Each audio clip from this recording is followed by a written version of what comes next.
Ariel Tatum makan sayur katu. Cakep. Assalamualaikum warahmatullahi wabarakatuh.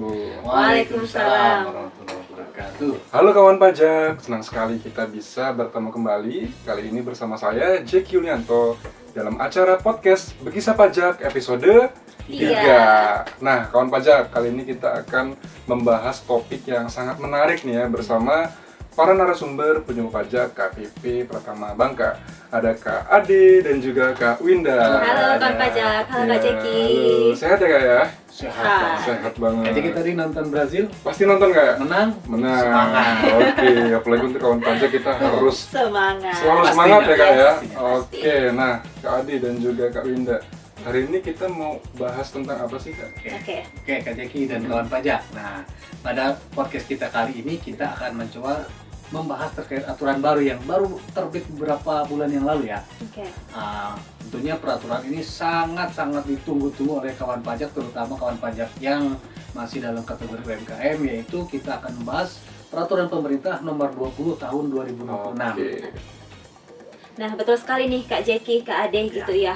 Terutama ketika bulan Maret kemarin, waktu masa-masa SPT tahunan betul. gitu ya, tidak jarang wajib pajak datang ke kita bertanya gitu ya, Bu, Pak, sebenarnya kita masih boleh nggak sih, masih Iya. bisa nggak sih menggunakan tarif PPh final Iya. 0,5% ini gitu. Saya waktu itu kesusahan jawabnya Kak Winda, Betul. terus terang. Sama, Kak, Oh, sama, oh, Kak. aturannya Karena- belum ada kan? Betul. Iya. Nah, kemarin aturannya udah keluar gitu. Jadi hari ini kita mau bahas terkait dengan aturan itu, Kak. Oke, Menarik jadi sekali kawan ya. pajak jangan lupa disimak ya. Kita Yes. akan membahas terkait aturan terbaru UMKM, yaitu Ya. peraturan pemerintah nomor 20 tahun 2026. Nah, Kak Ade, mungkin langsung to the point aja ya Kak ya. Iya. Nah, pemerintah kan telah menetapkan aturan baru ini Kak, Ya, PP 20 tahun 2026 yang berlakunya itu tanggal 22 22 April ya Kak ya. Betul. Nah, itu sebenarnya inti dari peraturan pemerintah ini apa sih Kak Ade? oke. Jadi begini Kak Jeki, kawan pajak. Inti dari peraturan pemerintah nomor 20 tahun 2026 merupakan penyempurnaan dari peraturan pemerintah nomor 55 tahun 2022. Intinya pemerintah tetap mempertahankan fasilitas PPh final 0,5% bagi UMKM dengan batasan omset pun tetap 4,8 Oke. miliar per tahun. Sekaligus, nah ini menyempurnakan peraturan tersebut agar fasilitasnya lebih tepat sasaran, adil, berkelanjutan, dan berintegritas. Oke, jadi Ya. itu ya Kak ya, inti aturannya lebih ke penyempurnaan ya Betul, Kak ya, ya. supaya lebih tepat sasaran begitu ya Kak Intinya ya. tepat sasaran, Iya, highlightnya di situ. Kak Winda, ngomong-ngomong tentang tepat sasaran, sebenarnya Oke. yang dimaksud dengan tepat sasaran di sini nih apa sih Kak Winda? Oke, jadi kita harus melihat dulu nih Kak Jeki, histori gitu ya, latar belakang adanya fasilitas ini gitu ya. Fasilitas ini 0,5% ketika dikeluarkan pemerintah, tujuannya itu adalah untuk kemudahan administrasi perpajakan atau penyederhanaan administrasi perpajakan bagi UMKM gitu ya. Oleh karena itu di PP ini yang menjadi sasarannya adalah orang pribadi, perseroan perorangan, dan koperasi gitu. Lalu Bu, bagaimana gitu ya dengan badan usaha gitu ya. Nah, memang PT, CV, firma gitu ya, bukan lagi menjadi penerima fasilitas di PP ini. Kenapa? Karena badan usaha ini dinilai lebih mampu gitu ya untuk melaksanakan administrasi perpajakan yang lebih komprehensif gitu. Bisa secara modal dan secara SDM memiliki kapasitas yang lebih baik dari UMKM orang pribadi dan perseroan orang pribadi itu tadi gitu. Oleh karena itu si PP yang terbaru ini memang sasarannya adalah UMKM untuk penyederhanaan itu tadi Kak Jeki. Oke Kak Winda, jadi tadi ya karena konsep utamanya adalah penyederhanaan gitu ya Betul. Kak ya. Jadi memang aturan baru ini lebih difokuskan kepada subjek penerima fasilitasnya ya Kak Iya, ya. betul. Yaitu tadi orang pribadi, Yes. kemudian juga PT Betul. perorangan dan juga koperasi Koperasi. begitu ya Kak ya. Nah oke Kak Ade, kalau untuk tarif dan juga threshold atau batasan omsetnya itu apakah masih sama dengan aturan yang lama ya PP 55 2022 atau ada yang berubah nih Kak Ade? Sama aja Kak Jeki, jadi seperti yang tadi disinggung di awal ya, Ya. untuk tarif tetap sama, pemerintah tetap mempertahankan fasilitas PPh final 0,5%-nya dengan batasan omset pun tetap sama, 4,8 miliar. Nah, penyempurnaan dilakukan agar fasilitas tersebut benar-benar diterima oleh pelaku usaha yang menjadi sasaran kebijakan. Oh. Nah, ngomong-ngomong soal penyempurnaan, sebenarnya kan sebelum PP 20 ini kan PP 55 itu 20 merupakan penyempurnaan dari PP 55. Ya. PP 55 sendiri pun merupakan penyempurnaan dari PP 23 2018. Betul, Jadi betul. pemerintah tiap waktu akan melakukan evaluasi gitu Oke. kan, sehingga kalau memang diperlukan penyempurnaan akan dilakukan perubahan. Jadi Yes. continuous improvement ya Kak Betul. ya? Iya. Penyempurnaan secara berkelanjutan seperti Betul itu ya? sekali. Ya. Oke, dan kawan pajak nggak perlu khawatir ya Kak, karena tarif dan juga batasan Tetap omset sama. ini Tetap sama. masih sama begitu ya Kak ya? Sama, betul. Oke, kemudian kalau untuk jangka waktunya nih Kak Winda, kalau di aturan yang lama kan di PP 55 tahun 2022 untuk orang pribadi katakanlah ya, itu 7 tahun ya Betul. dari tanggal terdaftar. Kemudian koperasi itu kan selama 4 tahun ya Kak ya. Oke. Nah kalau di aturan yang baru ini jangka waktunya gimana tuh Kak Winda? Nah, ini nih satu kabar baik nih Kabar Kak baik ya? Jeki. Iya, Oke. satu kabar baik untuk pelaku UMKM, orang pribadi dan perseroan perorangan Kak Jeki. Karena kalau di aturan sebelumnya dibatasi 7 tahun, Betul. nah di PP 20 ini tanpa batas waktu Kak Jeki. Jadi bisa sampai kapanpun ya Kak? Bisa Kak Oke. Jeki gitu. Jadi terkait dengan batasan waktunya itu dihapuskan gitu. Jadi untuk kawan pajak UMKM yang kemarin memanfaatkan fasilitas ini masih boleh untuk jangka waktu yang tidak ditentukan masih boleh menggunakan fasilitas ini ya gitu. Oh. Nah, untuk koperasi nih Kak Jeki. Oke. Nah, kalau untuk koperasi ini secara prinsip tidak ada perubahan, tetap 4 tahun Kak Jeki gitu. Tetapi untuk koperasi yang terdaftar sebelum 2026 Ya. ini gitu ya, masih boleh memanfaatkannya sampai 2029. Oh gitu. Gitu. Ya, jadi tadi kalau untuk orang pribadi, Iya. kemudian juga PT perorangan itu tidak ada batasan waktu ya Kak Tidak ya? ada Kak Jeki. Oke, berbeda dengan Dihapuskan. aturan yang lama ya? Betul. Oke, nah kalau untuk koperasi nih Kak Ade, tadi udah disinggung juga ya sama Kak Winda. Kalau untuk koperasi, misalkan terdaftarnya setelah aturan ini berlaku, itu kan jangka waktunya 4 tahun begitu ya Kak ya? Iya. Betul. Nah, tapi kalau misalkan koperasi tersebut terdaftarnya sebelum aturan ini berlaku, artinya sebelum 22 April 2026 begitu ya? Betul, Katakanlah ada koperasi terdaftar di tahun 2023. Nah, Oke. itu jangka waktunya sampai kapan Kak Ade? Nah, kita ambil contoh ya Kak Ya. Jeki. Nah, misalkan ada satu koperasi terdaftar di bulan Juni 2026. Ya. Ya. Maka bisa menggunakan fasilitas ini sampai dengan tahun 2029. Oke.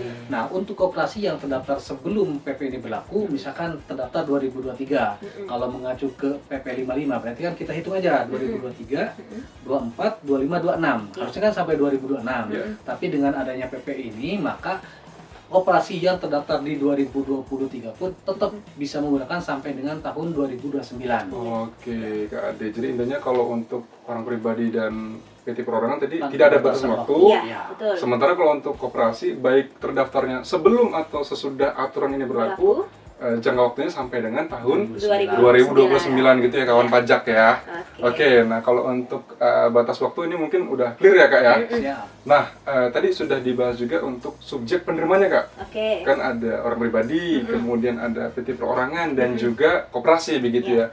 Nah, coba kita bedah satu persatu nih Kak ya. Oke, boleh, Ya, boleh. mungkin Kak dari Jeki. orang wajib pajak orang pribadi nih Kak Winda. Apakah semuanya bisa menggunakan fasilitas UMKM ini Kak? Oke, belum tentu Kak Jeki. Nah, ada dua hal nih yang perlu diperhatikan oleh kawan pajak orang pribadi ya. Yang pertama itu kawan pajak harus melihat dulu ke jenis penghasilan usahanya apa gitu ya. Apabila penghasilan usahanya berasal dari jasa sehubungan dengan pekerjaan bebas, listnya itu nanti ada di PMK 168 tahun 2023. Nah, itu tidak boleh menggunakan Oke. fasilitas ini, Kak. Contohnya apa? Contohnya dokter, akuntan, konten kreator. Nah, itu tidak boleh menggunakan fasilitas ini gitu. Lalu ada yang kedua lagi, Kak. Apa tuh, Kak? Misalnya usahanya di luar pekerjaan bebas itu tadi. Yang harus diperhatikan adalah batasan omsetnya, Kak.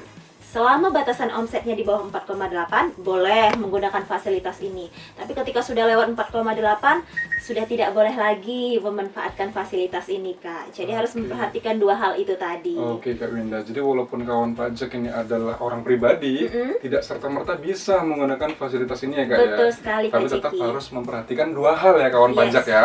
Yang pertama tadi batasan omsetnya. Iya, betul. Kemudian yang kedua adalah karakteristik penghasilannya. Betul Ya, apabila sekali. sehubungan dengan pekerjaan Pekerjaan bebas, bebas. maka tidak bisa menggunakan Tidak bisa, fasilitas Kak Jeki. ini. Iya. Betul. Nah, Kak Ade, misalkan ada contoh kasus seperti ini ya.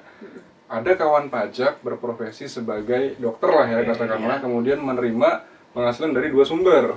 Ya, yang pertama dari usaha penjualan obat, yang kedua dari pekerjaan bebas berupa buka praktik dokter. Nah, itu apakah dua-duanya itu bisa menggunakan fasilitas UMKM atau hanya salah satunya atau gimana tuh Kak Ade? Ya, kalau ada hal seperti itu, contoh kasus tadi ya, itu tidak bisa dua-duanya Kak Jeki. Nah, yang bisa hanya dari usaha asas penjualan obat tersebut. Karena fasilitas PPA Final UMKM ini dirancang untuk para pelaku usaha kecil yang membutuhkan kemudahan administrasi. Sementara profesi berbasis jasa dan keahlian itu kan memiliki karakteristik penghasilan yang berbeda. Sehingga harus mengikuti ketentuan perpajakan yang sesuai dengan karakteristik penghasilannya Kak Jeki. Oke, jadi kalau dalam kasus tadi tidak bisa Tidak dua-duanya semuanya, betul. menggunakan fasilitas ya Kak, Salah satunya tapi aja. hanya penghasilan yang bersumber dari usaha, Usaha, begitu ya ya. Kak, yang bisa menggunakan fasilitas UMKM ini gitu ya. Nah Kak Winda, jadi tadi kan udah dibahas juga ya, untuk profesi berbasis jasa atau keahlian, atau kita kalau di pajak sering nyebutnya pekerjaan bebas gitu ya Kak ya. bebas, ya. Nah itu kan nggak bisa ya menggunakan fasilitas UMKM. Betul. Nah tadi udah kita contohkan dokter. Ya. Nah, Kak Winda, selain dokter untuk pekerjaan bebas nih ada apa lagi tuh Kak Winda? Oke, kita mungkin melihat dulu kepada pengertian dari pekerjaan bebas itu ya, Kak. Definisinya Jadi, ya Kak ya? Definisinya ya Kak. Jadi di PMK 168 itu tahun 2023 ada 2 poin penting nih yang ditekankan terkait dengan pengertian dari pekerjaan bebas. Pekerjaan bebas itu adalah pekerjaan yang dilakukan oleh orang pribadi yang mempunyai keahlian khusus, Ya, gitu. khusus ya, highlight Khusus, artinya tidak semua orang Tidak bisa ya semua Kak? orang bisa Ya. gitu. Ada keahlian khusus sebagai usaha untuk memperoleh penghasilan yang tidak terikat oleh suatu hubungan kerja, Kak. Jadi poinnya 2 itu tadi, ada keahlian khusus dan tidak terikat oleh suatu Contohnya, hubungan Kak? kerja. Nah, contohnya itu sebenarnya listnya banyak. Nanti kawan pajak bisa lihat di PMK 168 2023. Tetapi mungkin kita bisa mencontohkan beberapa selain dokter, ada arsitek, akuntan, notaris, PPAT, terus olahragawan, atlet gitu ya. Itu tidak bisa Penyanyi menggunakan- juga ya, Kak, penyanyi ya? juga, pemain musik juga. Nah, Oke. gitu Kak Jeki. Jadi pada intinya pekerjaan bebas yang masuk ke dalam list itu tadi tidak bisa menggunakan fasilitas ini. UMKM. Betul Oke sekali. Kak Winda. Nah kawan pajak jangan lupa dicatat ya PMK-nya nomor 168 tahun 2023. Kalau Iya. misalkan kawan pajak nih bingung gitu ya, sebenarnya penghasilan saya masuk ke pekerjaan bebas atau enggak ya? Iya. Nah itu bisa dicek ya di PMK 168 tahun 2023 gitu ya Kak ya. Iya. Nah Kak Ade, kalau sekarang yang sedang booming nih Kak, kan Oke. ada World Cup ya, Oh, Piala Dunia. ada Piala Dunia. Yes. Nah itu untuk atletnya atau pemain bolanya itu apakah masuk ke kategori pekerjaan bebas atau enggak tuh Kak Ade? Oke, sebelum saya jawab Kak Jeki. Iya. Padahal di awal-awal sebelum 2020 kita sangat berharap kan Indonesia masuk Betul. Piala Dunia. Cuman Pasti- ternyata Ya. Kecewa ya Kak ya, Kecewa tapi kita pastinya. doakan semoga Nah. 2030 Indonesia masuk Masuk. Piala Dunia ya Kak. mudah-mudahan Kak Amin. Jeki. Nah, kita lanjutkan Kak Iya. Jeki. Oke. Nah, sepanjang untuk atlet atau pemain bola tersebut penghasilan itu berasal dari jasa Ya. atau kapasitas personal sebagai atlet, itu artinya tidak bisa memanfaatkan fasilitas UMKM tersebut Kak Jeki, melainkan harus mengikuti ketentuan perpajakan yang berlaku khusus untuk Pekerjaan bebas. itu. Oh. Kalau di Oke. PMK 168 tadi juga secara jelas ya, Olahragawan, ya. disebutkan ya Kak, olahragawan. Berarti Oke. atlet termasuk ya Kak ya. Termasuk pasti. Oke, kalau content creator Kak? Sama. Sama? Itu pun tidak bisa Kak Jeki. Nah, Oke. konten kreator banyak ragamnya nih. Dari mulai selebgram, Yes.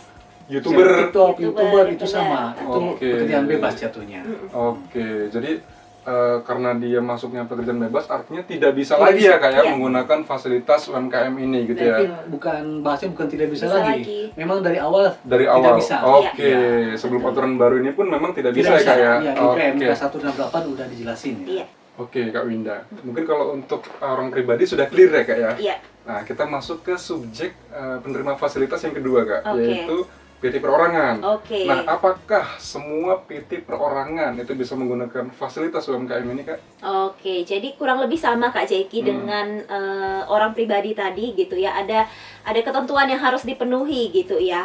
Nah, berdasarkan aturan terbaru ini di PP 20 tahun 2026 ini ada pengecualian nih Kak untuk perseroan perorangan ini. PTOP lah kita sebut ya Kak ya. PTOP, ya. Iya. Nah, PTOP ini salah satunya kalau omsetnya sudah di atas 4,8, gabungan nih Kak. Jadi kan satu orang pribadi bisa mendirikan 3 PTOP gitu ya.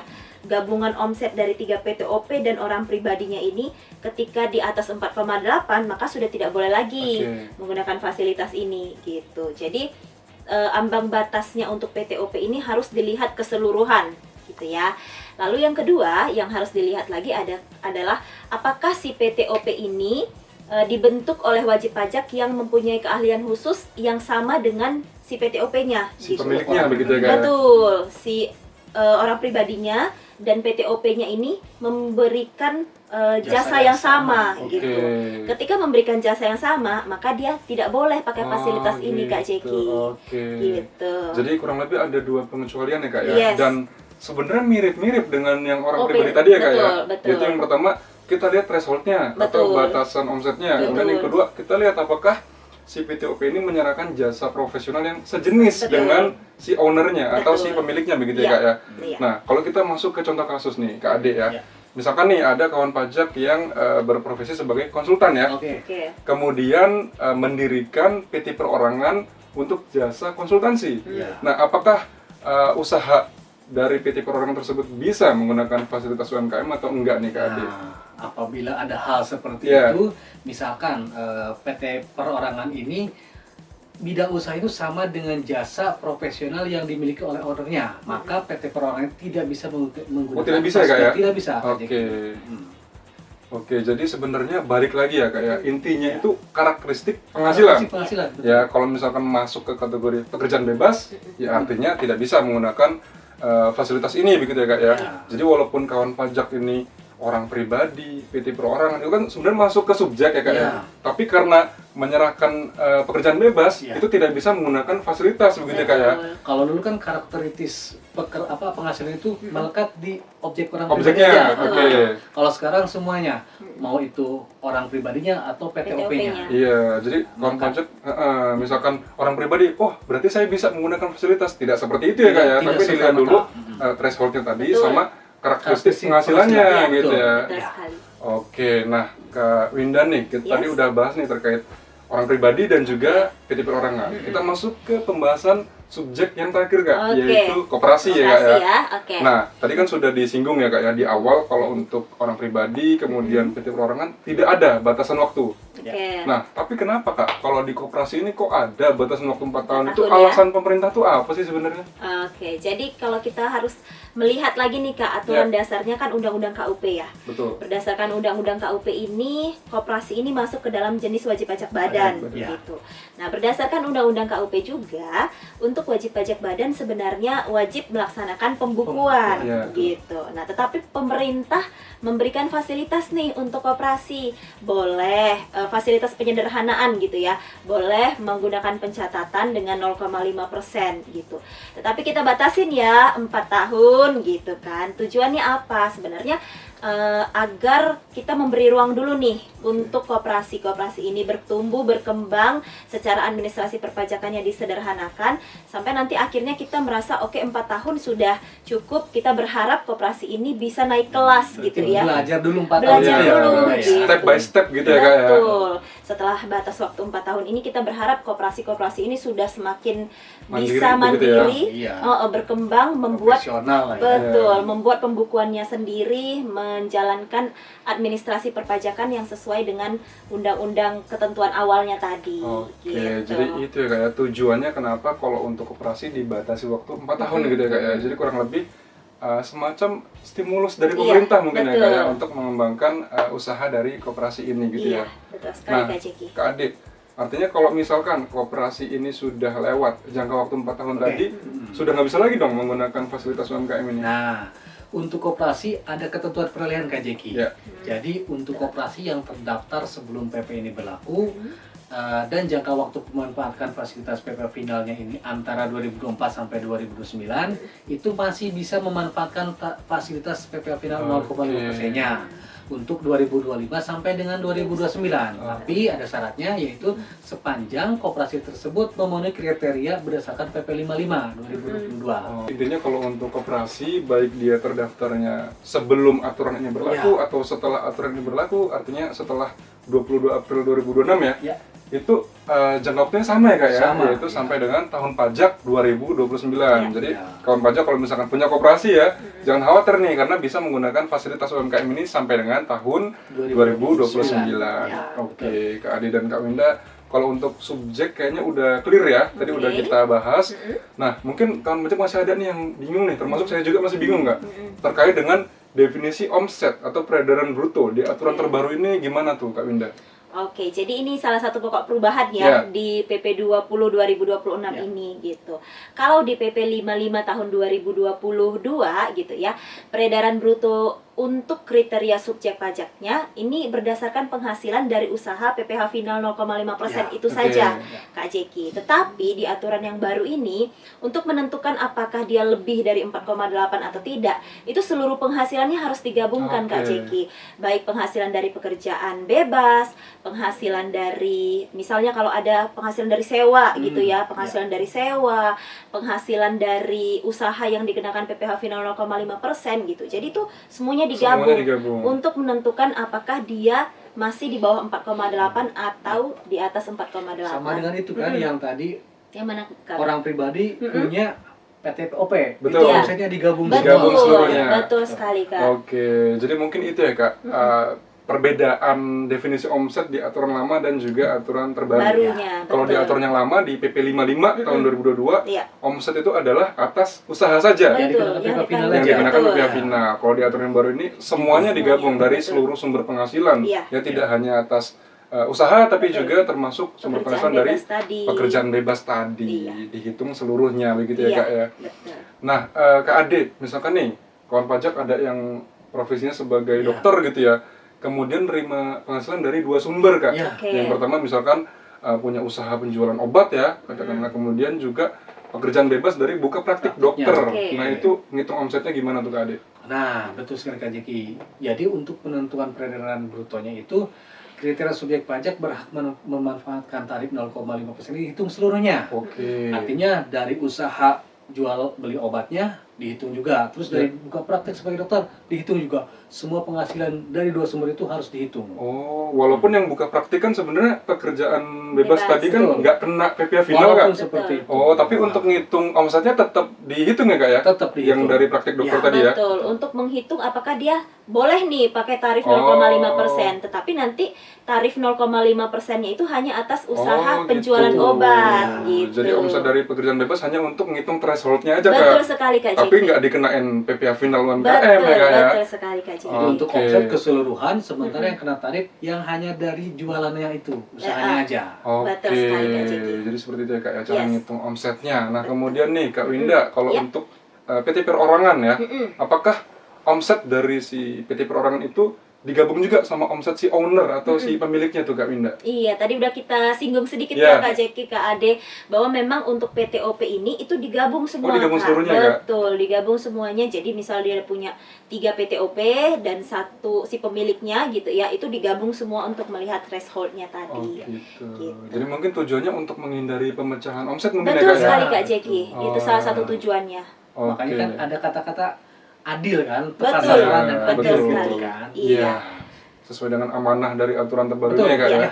Oke, nah Kak Ade, misalkan kawan pajak nih orang pribadi ya, kemudian Oke. punya lebih dari satu PT perorangan, katakanlah punya 2 atau 3 gitu ya. Nah itu ngitung omsetnya apakah masing-masing PT perorangan atau digabung juga tuh Kak Ade? Ya, seperti yang kita bahas Iya. sebelumnya kita singgung ya. Iya. Peredaran bruto wajib pajak orang pribadi dan seluruh PT perorangan yang didirikannya itu dihitung keseluruhan. Oh, Jadi gitu. totalnya misalkan melebihi 4,8 miliar dalam 1 tahun pajak itu tidak bisa menggunakan fasilitas PPh final 0,5%. Oke, jadi kalau kawan pajak punya PT perorangan berapapun jumlahnya, Ya. tetap digabung seluruhnya Kak ya? Iya, betul. Termasuk dengan omset si ownernya gitu ya Kak ya? Betul. Kalau dulu kan banyak sekali kita temuin di lapangan tuh. Nah. Satu orang pribadi bisa punya PTOP, Beberapa. PTP. Nah, Iya. PTOP-nya kan rata-rata di bawah 4,8. Iya. Jadi Iya. semuanya bisa Bisa. menggunakan Bisa menggunakan fasilitas itu. UMKM. Kalau sekarang tidak bisa karena hitung Oke. semuanya. Betul sekali. Sesuai dengan amanah aturan tadi yaitu adil ya Kak ya? Adil, Iya. betul. Adil dan tepat sasaran, Iya. betul. Nah, Kak Winda, mungkin Yes. ini masih jadi pertanyaan juga ya Oke. untuk kawan pajak. Dan sebenarnya tadi udah disinggung, cuman kita make sure lagi ya Kak ya. Oke. kalau kawan pajak nih punya PT, CV, firma, itu artinya sudah nggak bisa lagi dong Kak menggunakan fasilitas UMKM ini? Oke, ini juga menjadi pertanyaan ya, Iya. adik kawan pajak banyak yang menanyakan ini. Jangan khawatir. Ya, jangan khawatir kawan pajak ya. Iya, jangan khawatir kawan pajak karena di aturan terbaru ini ada yang namanya ketentuan peralihan Ya. gitu. Jadi kawan pajak untuk CV, PT, firma gitu ya, yang selama ini sudah memanfaatkan fasilitas 0,5%, di ketentuan peralihan ini masih boleh menggunakan fasilitas itu sampai dengan masa waktu, jangka waktu pemanfaatannya berakhir. Oke. Jadi misal untuk PT, jangka waktu pemanfaatannya sesuai dengan PP 55 2022 itu kan 3 3 tahun, tahun betul. gitu ya. Jadi kalau misalnya dia masih punya jatah 2 tahun lagi, silahkan Silakan. digunakan Oke. gitu. Jadi kawan pajak yang punya CV, PT, firma, silakan dicek lagi ini terdaftarnya sejak kapan, sudah memanfaatkan fasilitas ini sejak kapan, apakah masih ada jangka waktunya. Jika masih ada jangka waktu pemanfaatannya, silahkan dimanfaatkan gitu. Tetapi kita juga harus sampaikan nih Kak Jeki, Kak Ade, ke kawan pajak bahwa memang seperti tujuan awal PP ini gitu ya, sasarannya bukan lagi kepada CV, PT, firma gitu ya. Oleh karena itu di aturan baru ini untuk PT, CV, firma yang baru berdiri atau baru terdaftar sejak 22 April 2026 sudah tidak lagi menjadi sasarannya gitu. Sudah tidak bisa lagi memanfaatkan fasilitas ini Kak Jeki. Oke. Gitu. Jadi kalau bisa saya simpulkan mungkin untuk PT, CV, firma ini berlaku dua kategori atau dua ketentuan begitu Kak ya. Kalau misalkan terdaftarnya setelah aturan ini berlaku, Iya. jelas ya tidak bisa Tidak karena bisa lagi. sebenarnya bukan sasaran Bukan fasilitas ya Kak ya. fasilitas lagi, Tapi kalau betul. terdaftarnya sebelum aturan ini berlaku, masih berlaku yang namanya ketentuan peralihan Peralihan tadi ya Kak ya. tadi, betul. Jadi kawan pajak ya yang punya PT, CV, firma dan terdaftarnya sebelum aturan ini berlaku, Iya. jangan khawatir ya, masih bisa menggunakan fasilitas UMKM ini sesuai dengan jangka waktunya gitu Jangka ya. waktunya dan omsetnya di bawah Dan omsetnya di bawah 4,8 Iya. itu yang harus diingat. Jadi misalkan Iya. kawan pajak punya CV, katakanlah terdaftarnya 2025, Oke, berarti betul. masih bisa ya Kak ya sampai Masih bisa. 2028 ya. 5, 6, 7, 8, Ya, betul. selama omsetnya masih di bawah 4,8, 4,8 betul. miliar. Dicek Oke. lagi nih data-data ininya kawan pajak. Oke. Nah, itu tadi ya Kak ya. Dan kalau misalkan terdaftarnya sebelum PP berlaku kan tadi artinya masih bisa ya Kak ya, berarti ya Ya. menggunakan UMKM ini ya Kak Ade? Betul, sesuai dengan ketentuan peralihan Ya. Kak Jeki. Ya, mereka PT CV firma ini masih dapat menggunakan fasilitas ini sampai dengan jangka waktu tertentu Iya, terakhir betul. sepanjang memenuhi kriteria di PP 55 2022 Betul. dan ketentuan peralihan di PP 20-nya ini 2026-nya ini. Iya. Dan yang harus diingat, nah Ya. kebijakan ini pemerintah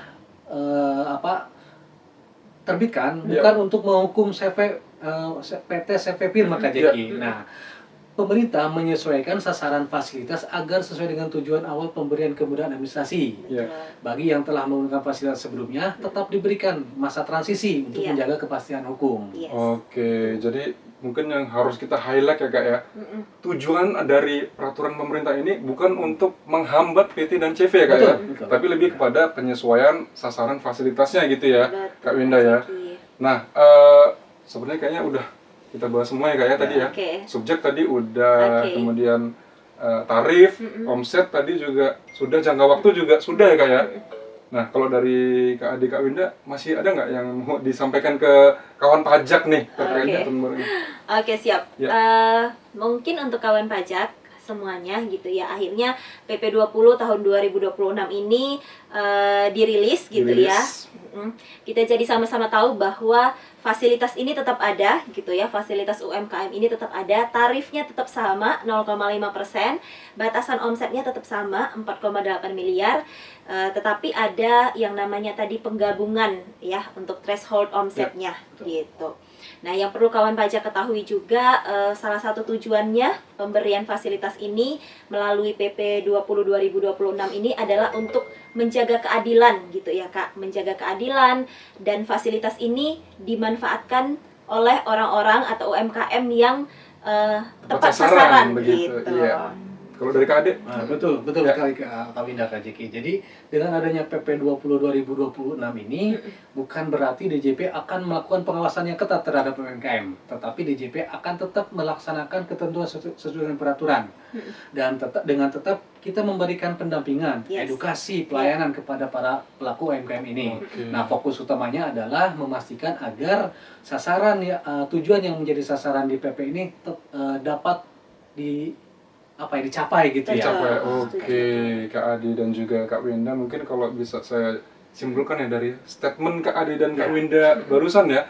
Jadi intinya dari peraturan pemerintah ini tujuannya untuk ketepatan sasaran ya Kak ya. Iya. Ya, ketepatan sasaran penerima fasilitas, dan bukan berarti DJP ini Fokus ke situ aja. fokus ke Tidak. UMKM, mengawasi UMKM secara ketat, itu enggak ya Kak ya. Ya. Tapi justru DJP itu lebih mengedepankan Edukasi. edukasi, pelayanan, pendampingan, mungkin seperti yang kita lakukan sekarang ya Kak ya. Ingat, kita kan penyuluh pajak. Penyuluh Kak Jeki. pajak, Nah, betul. tugas kita adalah memberikan edukasi Memberikan perpajakan edukasi, kepada betul. wajib pajak. Ya. Oke, jelas banget nih Kak Ade, Kak Winda. Mungkin terima kasih banyak ya Kak ya, sudah Sama-sama, memberikan Kak Jeki. penjelasan yang sangat mencerahkan gitu ya. Dan terima kasih juga kepada kawan pajak yang sudah menyimak podcast kita dari awal sampai akhir ya. Semoga bisa bermanfaat bagi kawan pajak, khususnya dalam memahami aturan baru ini ya Kak ya, Betul. secara holistik dan juga komprehensif ya. Dan mungkin kawan pajak kalau masih ada pertanyaan bisa kali ya tanya di kolom Iya. komentar ya Kak ya. Silahkan Kita akan ketikkan coba. pertanyaannya di kolom komentar. Iya, nanti akan Dan coba sebenarnya kita. kan untuk konsultasi itu banyak media yang bisa dimanfaatkan Betul. oleh Oke. pajak. Bisa datang langsung, Oke. bisa Betul. via chat kalau Via sekarang chat, ya. WA helpdesk ya Kak? Helpdesk Iya. juga, Oke. telepon juga. Telepon bisa. juga bisa, Bisa. lewat kering pajak bisa Iya. gitu ya. Sudah banyak sarana dan juga channelnya ya Kak ya Yes. untuk Betul. bertanya, atau kalau mau ketemu kita nih Kak ya, Boleh. bisa ya Boleh. ke KPP Bangka ya di Ya. hari dan juga jam Jam kerja. Oke, kawan pajak. Elvi Sukaisih makan lumpia. Cakep. Terima kasih dan sampai jumpa di podcast berikutnya. Sampai jumpa kawan Sampai jumpa. pajak. Sampai jumpa. Dadah. Terima kasih Kak Jeki. Terima kasih Kak Kak Ade, Kak Ade. Winda.